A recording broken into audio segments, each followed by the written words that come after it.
Obama's very presence in the White House appears to reaffirm the moral nation. He's a marketing dream. But like Calvin Klein or Benetton, he is a brand that promises something special, something exciting, almost risque, as if he might be radical, as if he might enact change. He makes people feel good. He's a postmodern man with no political baggage, and all that's fake. In his book, Dreams from My Father, Obama refers to the job he took after he graduated from Columbia in 1983. He describes his employer as, and I quote, a consulting house to multinational corporations, unquote. For some reason, he doesn't say who his employer was or what he did there. The employer was Business International Corporation, which has a long history of providing cover for the CIA with covert action. 60 years ago, BP was called Anglo-Iranian Oil Company. Stephen Kinzer, the former New York Times bureau chief, author of All the Shah's Men, An American Coup and the Roots of Middle East Terror, told the story of the Anglo-Iranian Oil Company's role in the 1953 CIA coup against Iran's popular progressive Prime Minister, Mohammad Mossadegh. At the beginning of the 20th century, as a result of a corrupt deal with the old dying monarchy, one British company, owned mainly by the British government, had taken control of the entire Iranian oil industry. So this one company had the exclusive rights to extract, refine, ship, and sell Iranian oil. And they paid Iran a very tiny amount, but essentially the entire Iranian oil resource was owned by a company based in England and owned mainly by the British government. Called British Petroleum? That was Anglo-Iranian Petroleum, later to become British Petroleum and BP. What happened was that Prime Minister Mossadegh, who really was an extraordinary figure in his time, although he's been somewhat forgotten by history, came to power in 1951 on a wave of nationalism aimed at this one great obsession. We've got to take back control of our oil and use the profits for the development of one of the most wretchedly impoverished nations on earth at that time.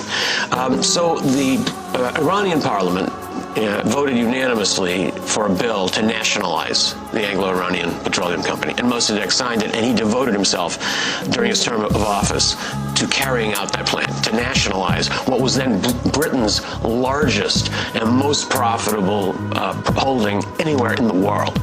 Bear in mind that the oil that fueled England all during the 1920s and 30s and 40s all came from Iran. The standard of living that people in England enjoyed all during that period was due exclusively to Iranian oil. Britain has no oil.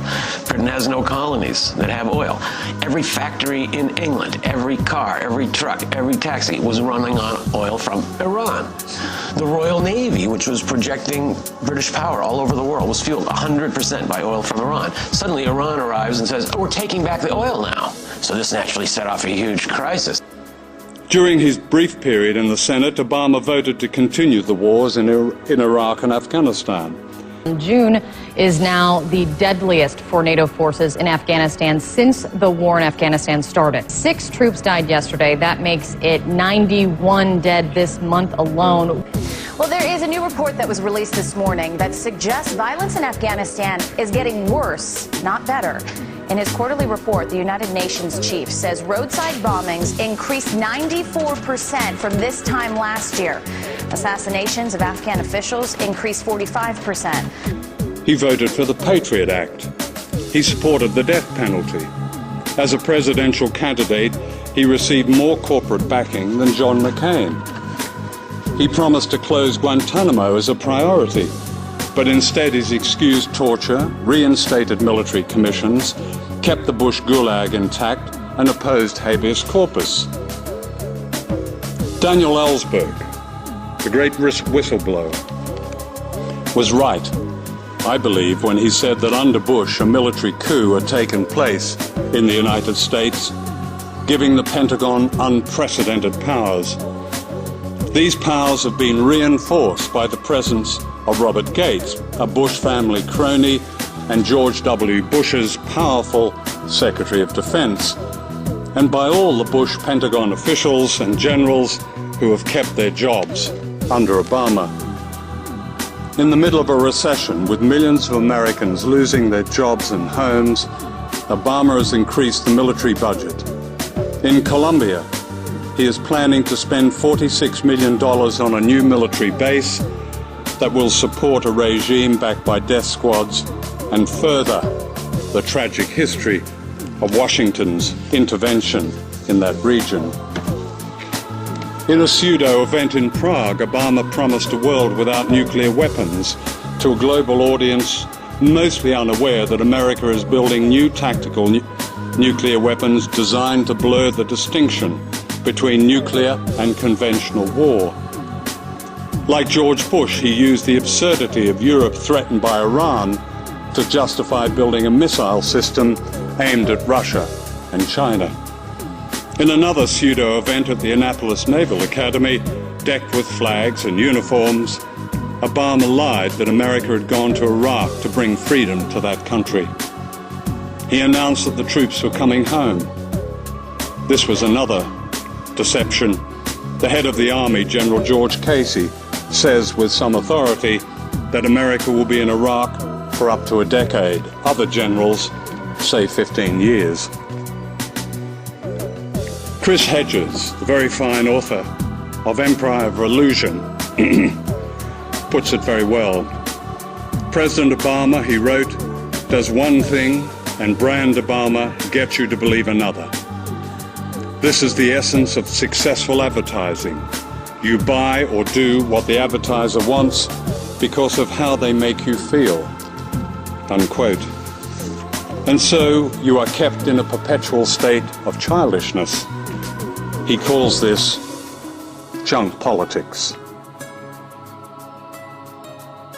The U.S. bankrolled the African peacekeepers with $180 million over the past 2 years and shipped the weak, often unpaid Somali army 94 tons of weapons and ammunition last year. And American weapons are now in action in Somalia under the cover of darkness. At night, we've been hearing the unmistakable sound of American drones circling in the sky over Mogadishu. They seem to be flying very low and make passes every 10 to 15 minutes. General Petraeus has ordered expanded clandestine U.S. military operations in places including Somalia, essentially as counterterrorism work. What do we know about, or what do you know, what were you able to report about how much we're actually doing there right now? It's happening. And if you saw in that report, the drones, yeah. We heard it every single night, drones in the sky. Armed drones or surveillance drones? Well, I couldn't tell. Yeah. But there have been drone airstrikes before in Somalia. So there have certainly been airstrikes against Al-Qaeda leaders. The ones I heard, I don't know if they were armed or not. But in addition to that, there is a lot of contractors that have gone there. Security contractors, many of them funded in peculiar ways, but basically being funded by the U.S., who are there as mercenaries, as trainers, as advisors. That is happening. Just today there was a dispute because a whole bunch of German contractors, security advisors were on. These are the same types of people who were going to Iraq and Afghanistan in the early days. They are now heading to Somalia. I saw a lot of them. When I was on the plane going in, I was there, another reporter or two, and then a whole bunch of mostly South African people who, tattoos, they fit the guys part. with big arms and no insignia. Exactly. Yeah. Wow.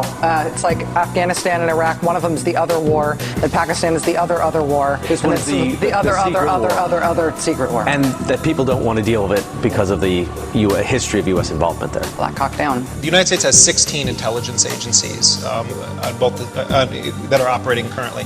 Their combined budget is black, it's classified, but it's somewhere in the ballpark of $40 to $50 billion. 70% of all of the money that we spend right now under the Obama administration is used to hire private contractors. It's the most radical outsourcing of intelligence and national security functions in the history of this country, to the point where you have large companies like Lockheed Martin, which is the heavy hitter in the world of privatized intelligence.